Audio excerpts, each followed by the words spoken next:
Dacher Keltner, welcome back to the show. It's good to be with you, Dan. This is part 2 of a 3-part series we're doing. Last week we talked about the benefits of being out in nature, and there are many, many benefits. I am mindful, though, of the fact that many people don't have easy access to what might commonly be considered, wild spaces. So if you live in a city and you're interested in accessing all of the many, many benefits, physiological and psychological, of nature, what can you do? It's a central challenge, and it's so interesting to think explicitly about cities, because cities are where, from what I hear, 70% of our carbon emissions take place, right? It's where a lot of humanity lives, increasingly so. And I take heart in the kind of this new movement, led by cities like London and Singapore, of building parks and rewilding and taking little spaces and trying to return them to the original ecosystem. Even in the most intense of cities, there are things you can do. There's a really interesting scientific literature on birdsong that's growing, of, get out to a place where you can hear birds and just take a moment in, again, this state where you're pausing and quieting and listening in this case. And that has benefits for calmness and ease. There is really interesting work on listening to water sounds, so just taking a moment. I do this having heard about the science, listening to rain, listening to, I'm lucky enough to live near a stream, right? That a couple streams that run through Berkeley. A lot of cities have rivers. There is a science on looking and just deriving the benefits of flowers, that there are certain chemicals that come off of flowers that actually calm the stress response in your body. So I think even the smallest elements of nature in cities can lead us to enjoy some of its benefits. So, again, it's just this old form of wisdom of think, be intentional, find spaces, and then open your senses to nature, even in really complicated cities. I have a million follow-ups. Let me start with street trees. Apparently there was a study by Melissa Marcel. Can you tell me about that? There's this whole explosion of science on, given the climate crises that we're facing, given the knowledge we now have about the benefits of nature upon just your physical health, where scientists are looking at dimensions of nature, like trees, right? We know philosophically, we know people know it intuitively. We have this kind of relationality to trees that the indigenous peoples wrote about. Darwin's central metaphor of evolution in life was the tree, right? They're important to us psychologically. And now there are scientists like Melissa Marcel who are looking at, are you actually calmer and healthier if you live in neighborhoods where there are diverse trees? And indeed you are. There are wonderful projects where, you can clean up areas of a city, plant little trees. A recent project in Philadelphia, taking areas, urban spaces that have kind of been lost, plant gardens and some trees in it, and it reduces crime, right? There is big data approaches where you can look at the maps of cities and track rates of depression and anxiety, and it tracks your proximity to green spaces and trees, right? It's so exciting. It's this argument for afforestation, that it's good for our bodies and brains. And Melissa Marcel's right at the cutting edge of that research. Given that there are many, many people who, through no fault of their own, don't live in a neighborhood with diverse trees, and there may not be a lot of bird song, and there may not be babbling brooks nearby. The good news is, and you'll correct me if I'm wrong on this, but the good news is simply playing a recording of bird song or a babbling brook on your phone can have salutary effects. It's stunning. And, it's a testimony to how wired we are to relate to nature, to feel strengthened and repaired by nature, as Ralph Waldo Emerson wrote, And so there are studies, listening to birdsong calms my body down.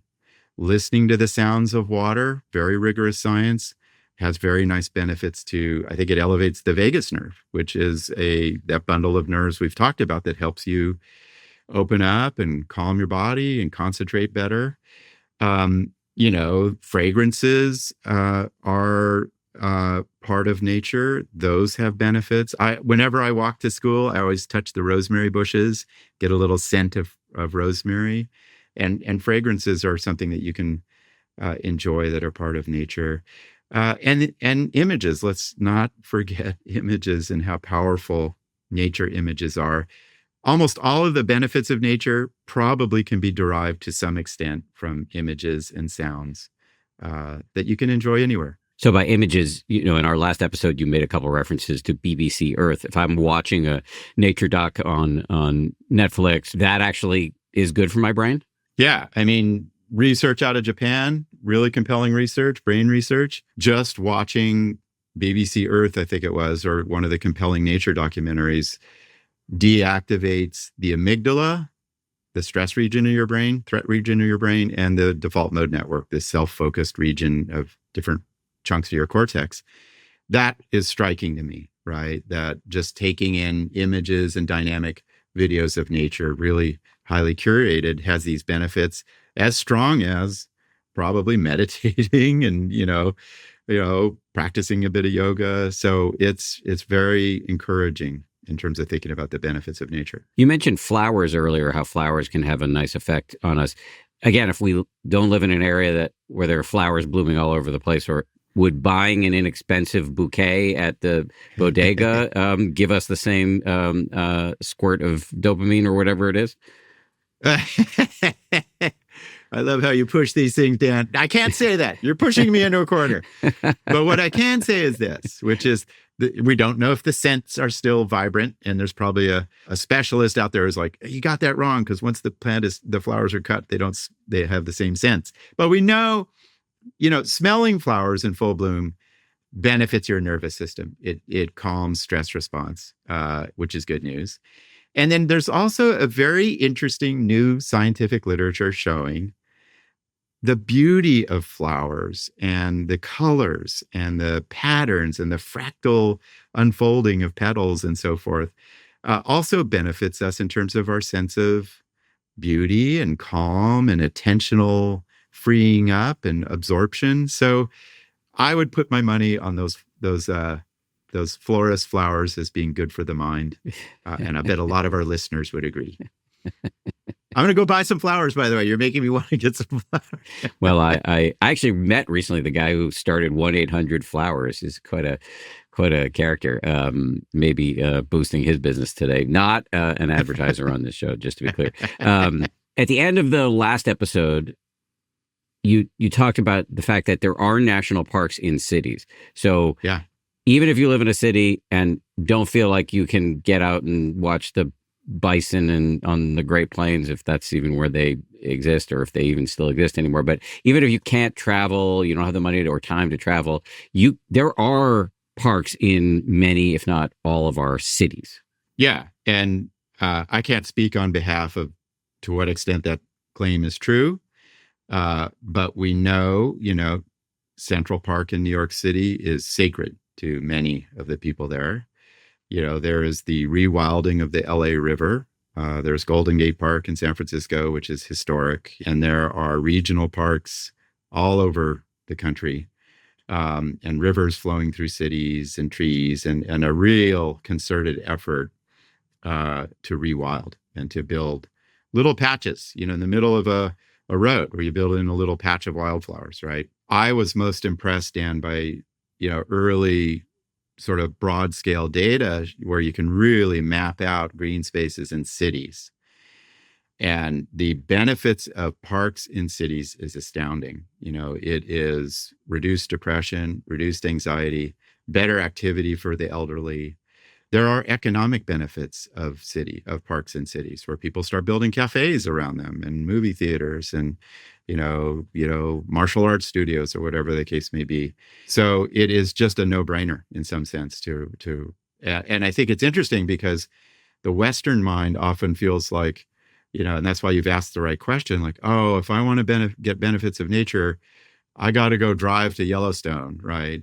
No, it's very typically around us through national parks and cities, and also the different kinds of parks, and get in there and do the kinds of practices we've been talking about. Sort of think about trees and clouds and scents and rivers and water and so forth. Look at the water, and I think the benefits will be similar. So as we work down our list of ways in which people can derive the benefits of nature, even if they live in a urban or semi-urban environment, one of the things that's worth dwelling on is yard work. And I believe there's been some science around this. Yeah, it's fascinating. And this science has inspired me to rake some more leaves and do some weeding, So, and I'll start with the contemplation. There's this fellow named Shohei Matsumoto in Japan, who's a Buddhist monk and in one of the traditions in Japan. And his practice is all about sweeping and raking. And, he teaches people how, just like we try to, like, slow down and be aware and breathe, deepen your breathing and rake up those leaves and make it clean and have a sense of cleaning your environment. And when you kind of move through the contemplation of it, it's powerful. And there is research from Japan showing a little bit of yard work helps people with depression and just feeling better about the world. And, again, it's always the case with these nature-focused activities or contemplative activities. It's likely to be many causes. There are likely to be many causes, from the sounds to the physical motion to slowing down to breathing. But it's a real art to keep yard work as a part of your relationship to nature. Yeah, and if you live in an apartment, you can still be part of a community garden. You can have one of those gardens that hang out your window. There are lots of ways in a intense urban environment to still do what we're calling yard work. Yeah, and there are famous early studies. I think it was Ellen Langer, like, just taking care of plants inside is good news for health. So I think it's the idea of caring for the natural beauty around you, whatever form it takes, right, can be powerful. So let me ask you another question about how we might, and this could be another example of me pushing too hard, so you can push back. I'm wondering whether one can benefit or derive some of the benefits of nature simply by having pets. Yeah, so we do know a lot of our pets co-evolved with us for 10 or 15,000 years as hyenas started hanging around our campfires and becoming dogs and wolves and so forth. So we have this coevolution with dogs in particular, and pets. And then, I do believe in the power of pets coming out of science. This work you and I have spoken of in Japan, of, man, just relating to your pet, looking it in the eye. This was a study with dogs. You get a surge of oxytocin release, this neuropeptide that helps you connect. So does the dog. And then I think that there are a lot of emotional, social benefits of pets, just the tactile contact, the synchronization of behavior, which we know benefit people. And so studies find pets help people in terms of mental, physical health. I love the broader question you're pointing to, which is, certain kinds of pets get us back out into nature, right? And I love how, I think there are 87 million dogs in the United States. And that means there are tens of millions of people walking their dogs. And one of the hidden benefits of walking your dog is, not only do you get to meet other dog owners, but you're walking out in nature and you're walking to the park and you're, taking a look at the fall leaves. So there are certain ways in which the things we do bring a lot of the benefits of nature to us, and I think, like gardening, and I think pets is one of those. It's a full-bodied immersion into nature. Meditation is not just a quick fix. It is a practice to change all parts of your life, and you don't have to be perfect. You just have to show up. The Happier Meditation app meets you where you are, so you can realize more than you thought possible with a flexible approach that grows with you and wisdom from some of the world's most insightful teachers. Happier helps you get more out of meditation so you can give more to every part of your life. Go to happierapp.com and start meditating in a way that truly fits you. One of the other suggestions I believe you have for folks who live in a city and want to get some of the benefits of nature is to get into the habit of taking pictures of our environment. Can you say a little bit more about that? We know images are powerful sources of awe and also the beauty of nature.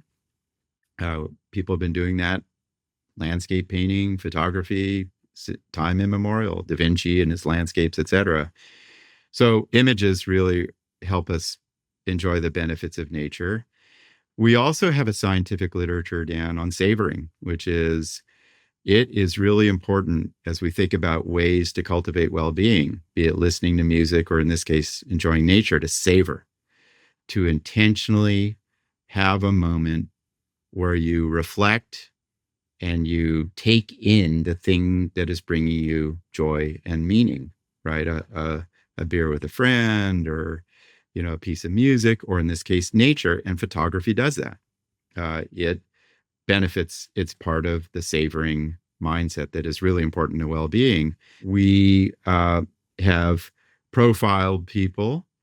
I have exercises in the classes I teach at UC Berkeley. In fact, one is due tomorrow, where I ask the undergrads to go to a place on our very busy, frenetic campus and take a picture of some part of nature that brings them awe, and then to write 3 things they're really grateful for, right?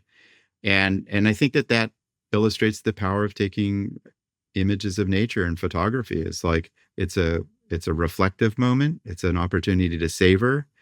It's an opportunity to bring into your mind for more enduring time, like this is what's going well right now, and also encouraged by nature, and it shouldn't be forgotten. People do a lot of it, and I think that for good reason.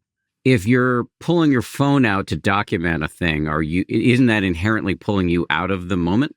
Yeah, there are a lot of risks with this, right? Oh, I don't need to garden. I don't need to have deeper nature immersion. I can just take photos, and then phones get us out of the experience. And yeah, I agree. I think this has to be done carefully and judiciously. That in almost every realm in which we could think about cultivating awe or beauty or joy or bliss, direct experience comes first.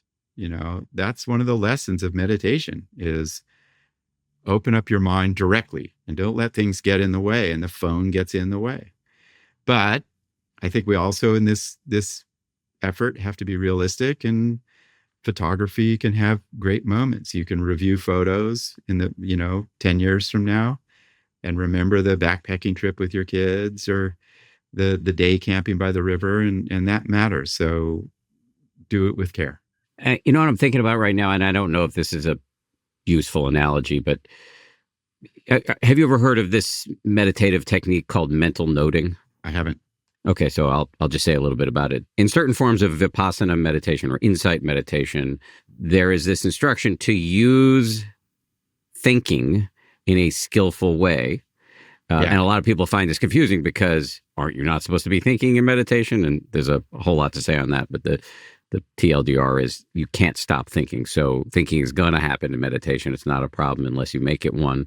And there are actually very skillful ways to use thinking to get the mind to tune into the direct sensory experience. So I know in our next episode, we're going to talk about walking meditation. If you're doing a slow walk through nature and you're trying to open all the senses, take in all the sights and sounds and smells, and then the mind wanders and you bring it back. Well, one way to keep the mind focused a little bit longer is just to drop into the mind a soft mental note of seeing, hearing, smelling.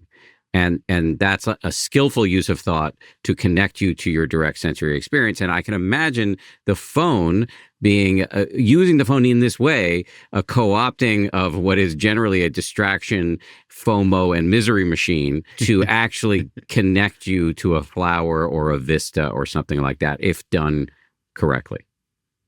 Yeah, and I think your wisdom is so profoundly important, especially for our younger listeners out there, Dan, and it aligns with the science, which is phones are incredible. The photography people take is incredible. but we have to use these technologies actively, right, with intention and with a reflection around it.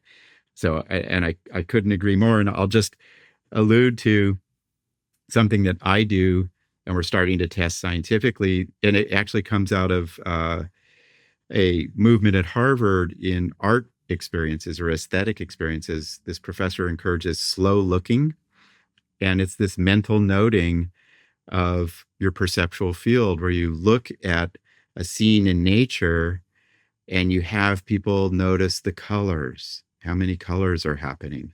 You guide your mind or other people to notice the shapes, the shadows, the patterns, right? It's just slowing down, looking through mental notation. Lots of benefits in the art world. I think it'll prove to be beneficial in the nature world. And phones can help us with that. It's how we compose the image, and it should be more of a reflective or contemplative act. So I love your suggestion. I'll go do it today. Thank you. I'm not very good Well, with the phone because of my eyesight, but mental noting can be done whether you have eyesight or not. Since we're talking about meditation, let me close this episode on a meditative tip, which is it comes from a suggestion that you gave to ace producer Eleanor Vasily, who's honchoing these episodes, and it goes right at this question of, well, how can I get the benefits of nature if I don't live in the Great North Woods or in Alaska or whatever? And you said there's actually a way to use your imagination to conjure nature that can carry a lot of benefits with it. So can you talk about this exercise? It's so interesting, Dan. A lot of research that has documented the benefits of what I would call contemplative practices, like thinking of somebody who supports you and reflecting on the kindness of that person, or thinking about something you're grateful for, or thinking about a moment of calm, rely on the memory and the power of the memory as a source of emotion. And that's pretty robustly documented in science, which is, we remember a lot. As you get older, you remember much more of your conscious life. And so given that, we've been testing the idea of having people recall a place in nature that has meaning to them. And most people have that kind of place, right? It could be where they went with their family as a kid. It could be the annual reunion at a campsite. It could be the garden they worked in. It could be a patch of flowers that their grandmother always grew. There are many different versions. Most people have a relationship to some space in nature. And so what you do in this practice is you just say, get into a pattern of deep breathing, calm your body, deepen the exhalation, and now call to mind that place of significance in nature to you. Really start to get, in your mind, a sense of what it looks like, a favorite spot. For me, it might be the pine needles and the trees and the lay of this campsite and the rocks, the granite that was at this place. Okay, now I'm calling to mind the images there. And now think about the sounds you might hear.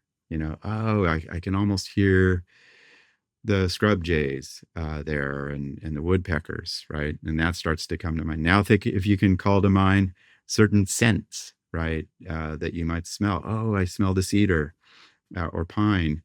And then if you're really gifted at this one I always fall short on is like, what does it taste like? And I love that, five senses meditation in general. Here it's just attaching it to memories of a place in nature, and that is starting to have documented benefits of just reminding ourselves of the important places in nature that are part of our life. It really does speak to how central nature is to human flourishing, that we don't actually need to be in nature to derive the benefits of it. It can be, as we discussed earlier, BBC Earth or a Netflix documentary, and it can simply just be conjuring the image in your mind and immersing yourself in it through your imagination. It's incredible. It's incredible. And when I talk to groups like healthcare providers about that practice and have them go through it, some of them tear up.